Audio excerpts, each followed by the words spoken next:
All right, fam, so today we're gonna be going over how to do the incline press.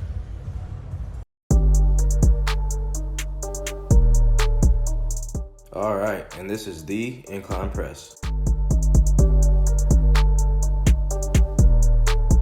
Taking a look at the feet, you want to make sure that they're shoulder length apart and flat on the ground. To protect the shoulders, you want to make sure that the elbows are at a 45-degree angle at the bottom of each rep.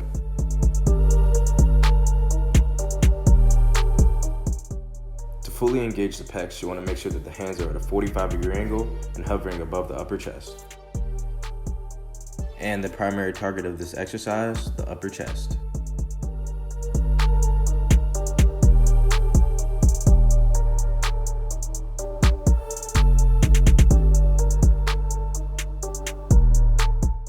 Here comes the garbage. So flaring the elbows out in a 90-degree angle is going to cause instability in the shoulders, while abducting or adducting the wrist is going to cause instability in the wrist joint. And that is how you do an incline press. Until next time.